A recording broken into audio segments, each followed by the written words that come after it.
I'm on my way back from a Focus on America meeting that was held in Madison, Alabama, and there was several farmers there speaking, and I was one of them.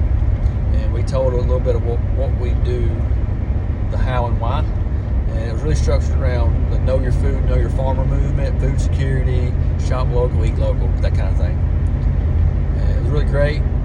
Got to meet a lot of new folks, see some people I hadn't seen in a while. Kind of educational there. I gave a presentation, and it was in front of the largest crowd I've ever spoken in front of, and I was nervous, I ain't gonna lie. I kind of got off cue a little bit, didn't go as planned. Next time, note cards with bullet points. Live and learn, always better. I'm gonna show you my presentation as well as some clips of the other speakers. So hope you enjoy. Review our mission and vision statement for Focus on America, our vision to promote individual liberty, family values, and the U.S. Constitution by active participation in the political process. Our mission statement, how we're going to accomplish our vision: encourage Americans to be informed members of their communities, develop candidates to restore God-given, constitutionally guaranteed liberties, and replace elected officials who do not represent their constituency. So that's who we are in a nutshell. I'm Joe. Closer. You have to eat them on. Can you hear me now? Yes, sir. Okay. So I'm Josh, along with my wife Kylie and our sons Augustus and Atticus. We operate Earnest Roots Farm in Asheville, Alabama. We're a farm-to-direct consumer meat operation. We're a multi-generation, multi-species farm. We focus on producing food with quality in mind, not quantity. Simply put, we want clean food for our family and our consumers, our customers. We currently offer to the public grass-fed beef, grass-fed lamb, pasture pork, pasture poultry, what did I say? Raw honey, dehydrated raw dog treats, and beeswax candles. We deliver those products locally within our area, and we're members of the Alabama Farm Co-op. They're here today. And then we also have recently launched statewide shipping. We're able to reach every doorstep in Alabama. We've been working towards that for a while now. We achieved it this year, so looking forward to see how that grows. I'm a bit nervous. Your mom friends. Yeah.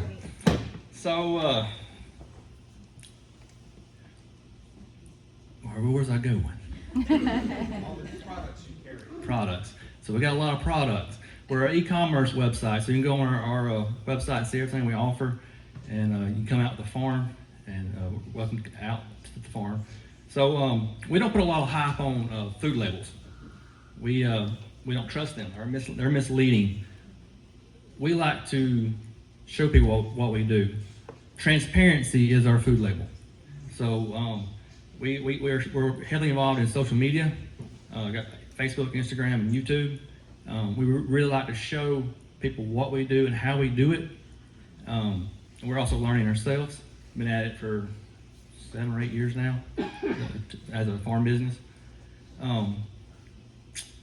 And we are members of the Pasture Poultry Producers Association. Anybody ever heard of that? I know Keith here has. We're really involved in that, and pretty much what I'm about to say, all of our practices pretty much is the same throughout our entire operation. Pasture Poultry Producers is a group of farmers that is in the United States, all across this country, and they strive to produce birds in one way: on pasture, in motion, in portable housing and infrastructure, similar to what's on my shirt. The quality of the bird is so much superior than that of its counterpart. The birds have a higher nutritional value. The texture, the taste is far superior. And I highly recommend, if you're not a member of APPPA and you have chickens, or if you're one, you don't even have to have chickens to be a member of APPPA.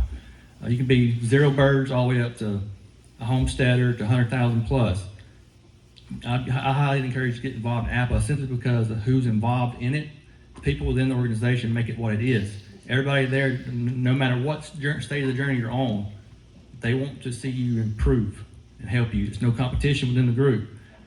So we wouldn't be where we are today without APPPA. So if you want to talk more about that, you can send me over there.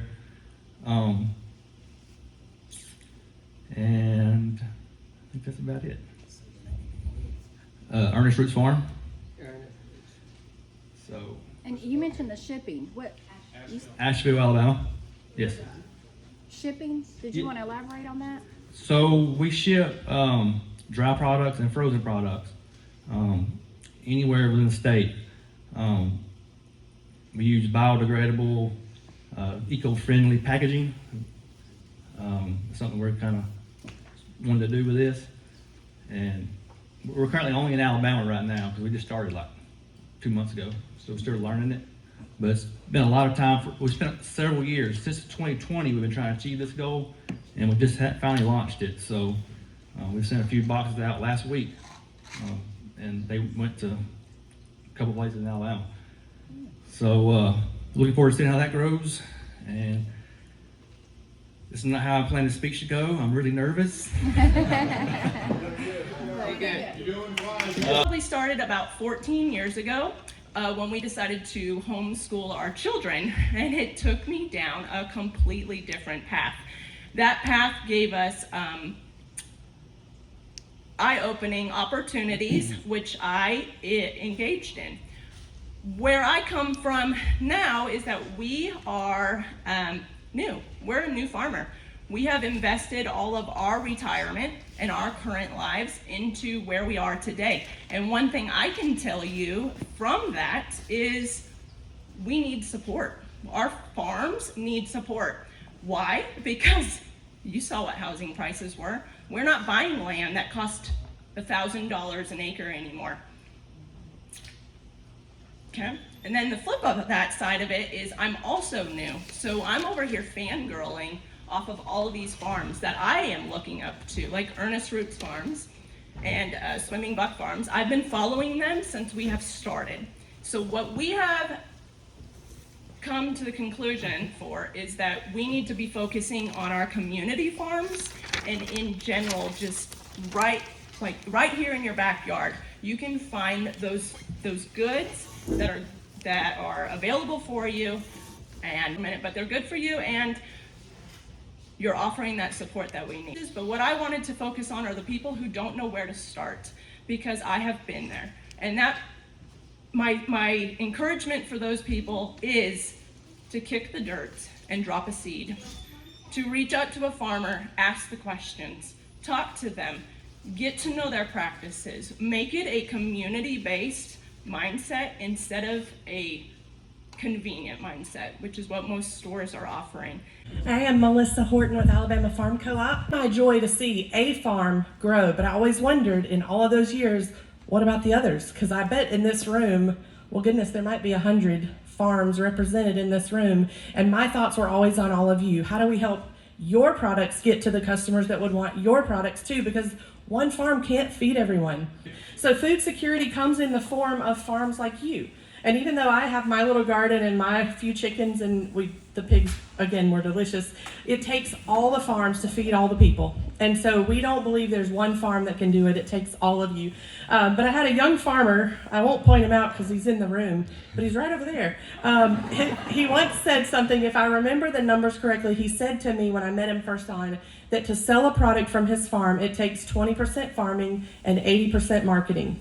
Now, if those numbers are not correct, he's not going to tell you later, but I will tell you that has got to be true. And so, but we also know that 20% is really 100%. It's a full-time job. It's out of that 100%, if he's doing 100% farming, that means it takes 400% marketing to get those products sold.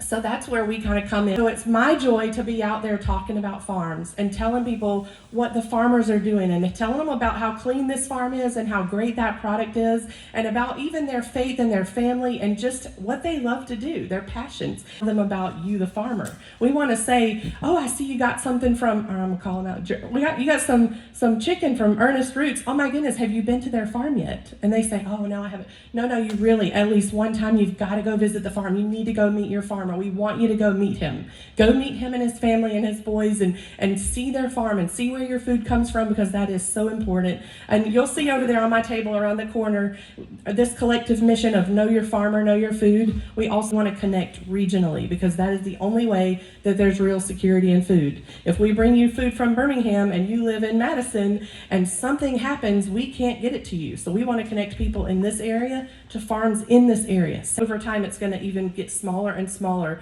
where you're going to find community farms serving community people just like it used to be. And Make chicken stock, make bone broth, and if possible, find a farmer and get directly from them. Don't get stuff from the store, the mass-produced stuff. So, this is really quality food and it's close by. It cost a lot more than was in the grocery store, and I kind of pushed back, but once we started eating that chicken like once a week, I did start to feel better, and it was gradual, and I didn't notice it at first, but when we ran out and Angela went to the store and bought a chicken, I was like, this tastes horrible. So warning, once you go good, healthy, quality food, you're not going to want to go back. It's really tasty as well as nutritious. So said, the cost of your food, what's your health worth? Think about, you've been sick, you spend this time, you're out of work, you do all these things. I can speak personally from our family. My son was vaccine injured. He had an autoimmune disease that doctors said would never heal. Change your diet, change your life. And go buy that pasteurized broth. That broth that you're purchasing has 0 nutrients. It's been pasteurized. You've leached every single thing out of it. So although it's better than some alternatives, you're not getting the desired effects. Raised my daughter over there on organic, about 3 kids, on organic food. I haven't had a microwave in probably 30 years. And that kills everything in your body, or everything that you're putting in that microwave. You're getting nothing out of that, okay? I have healed my kids on natural medicine. Once they started eating our food, their gut health's better. Their numbers from their conventional doctors are better. Their numbers, I had a girl that had liver issues. Their numbers are so much better from just eating the food. So I studied about Joel Salatin, about 5 years ago, and started trying to find out ways to keep, our family farm going, because as you can see, so many are disappearing. And, once I started reading that, found out, hey, not only is this another way, but it's also provides, healthy, nutritious food for direct to people. I could see immediately that, the animals look healthy. They don't need a lot of medication. We move them around, and yeah, it's just worked great since then. You can taste the difference in the food. It's more nutritious for you. There's studies out there to prove that. The interesting name comes from a dentist, an Ohio dentist who lived in the 1930s and observed the deterioration of health in his patients. So he went in search of health around the world and studied indigenous cultures and found that cultures that were eating true to their ancestral traditions, eating the way their grandmothers were eating in the 1930s, were the healthiest. And you could see it in the faces, broad faces, great bone structure, beautiful teeth, didn't need braces. So he went in search of what created that, and it was the food, and it was valuing the way that you fed children, nursing mothers, and food throughout generations. So this organization is dedicated to teaching all of us how to do that in this day and age, and connecting local chapters with your local farmers so that you can go to Weston A. Price and find, a bank of literature that doesn't tell you what not to eat, but tells you how to take real food and prepare it in traditional medicinal ways. If you're intrigued and you want to hear each speaker's presentation, head on over to Focus on America. They recorded each one, so I don't know when they're going to post it, but head over there.